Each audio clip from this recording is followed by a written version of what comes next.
it going? Good. How's it going with you? Nice, nice. I'm loving the rain. Yeah, I like the rain too. We never get it here, so it's lovely. It's like sweet reprieve. Yeah. Nice. I want to get to the book in a minute, but first of all, congratulations on your marriage, and that was like 7 weeks ago. Yeah. How long? 7 weeks? Yeah. Something like that? Yeah.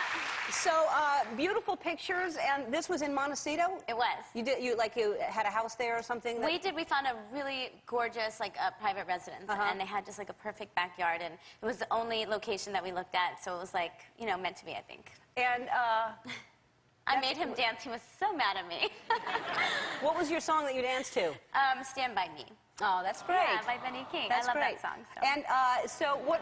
We had a photo booth, which was like the biggest hit of the wedding. You had really a photo booth. Oh, yeah. I know. Those are so fun. Isn't it? People love it. Now, was it a big wedding? How many people were there? It was big for me. It was like 100 people. Uh-huh. But I talked to all these girls, and they're like, oh, you know, having a 500-person wedding, it's like insane. Yeah. I was exhausted. I don't remember barely any of it. And I know. That's a hard thing when you have a wedding and you're suddenly talking to everybody and you can barely... I mean, we went for, like, you know, weeks deciding the menu and the drinks, and, like, I could barely get tipsy, sorry, because, like, you're just talking the whole time. I was like, I want to have a full glass of champagne on my wedding, like, at some point. least. Yeah. Come on. No, didn't get a taste of food. I was just, like, asking everyone, Joel, I hope it tastes good. Like, you're being pulled in every direction, you know, and it was amazing, but did it crazy. Was it smooth? Everything went smooth?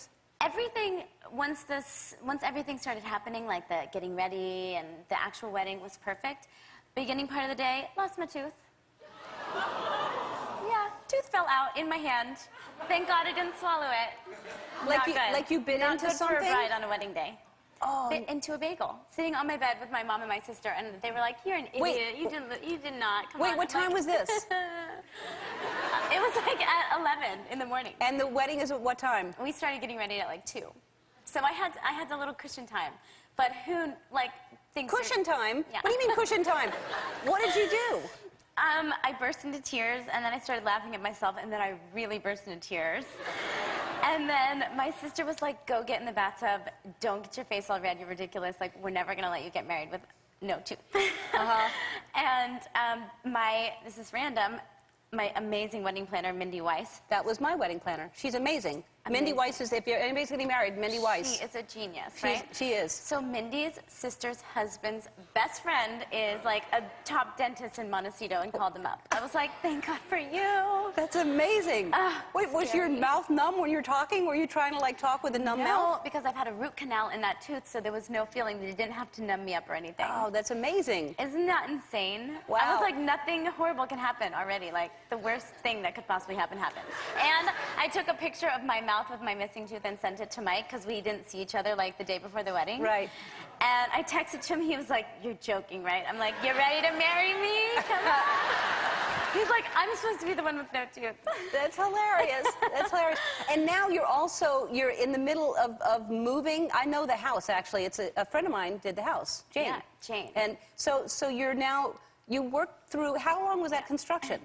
She was actually really quick. You know, obviously, I want things done, like, yesterday. Right. I think we're all like that when it comes to people, you know, remodeling your home. But she did it in about a year. But you lived there while it was happening? I lived there for about half the time until I couldn't take it anymore. And now, after all that, you're moving? And now I'm moving. But while the construction was happening, I was living in, like, this room, this makeshift closet, and I put my bed in there, and I'm afraid of the dark. So... like, nighttime would roll around, and there's all this scary plastic hanging all over the house, and it would, like, ripple every time you walked by it. Terrifying. I knew there was, like, people in there or ghosts watching me, someone about to hurt and attack me. I was like, I need to get out of here. It was so scary. That's no way to sell your house right now. It's a nice house. Well, that was during the renovations. Yeah. And so, okay, let's talk about the book, because this is the first book you've written, right? It is. And it's something you've wanted to do for a while, or what made you decide to write a book?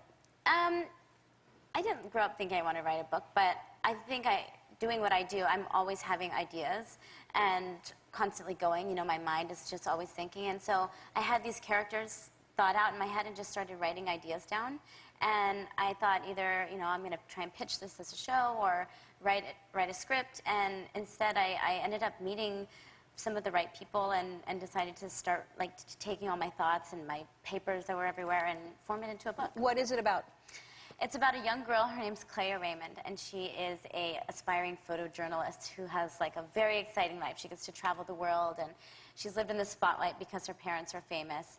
And her dad goes missing on a humanitarian trip, and it becomes her mission to find him. And through that time, her pictures start telling her stories and kind of like leading her, you know, through her journey. And this mysterious man shows up who may or may not be her soulmate, and it has a little bit of a it's a mystery book, but a paranormal aspect to it. Mm-hmm. Oh, great. Yeah. And your husband must be proud. Did he read it? I think he's really proud, but he's like, you know, he's been on page 5 for about 3 weeks now. No. So, yeah. He's not a big reader, you So know? what? It's your book. He really likes hockey, though, Ellen. It's your book. Tell him to get past page 5. I know, but he tells me, he's like, I'm reading. And, like, you know, I go to visit, he's still on page 5. Like, oh. But, you know, I think a lot of other people have read it, which has been very I exciting. know. We just found out right before you walked out here that it's going to debut on the New York Times bestseller, number 10 on the New York Times bestseller list. So, how about that? Your first book. Maybe he'll read it now, right? Maybe, yeah. I'm going to read it, for sure. Hilary's book, Elixir, is in stores now. I'm going to read it, and you're all going home with a copy so you can read it.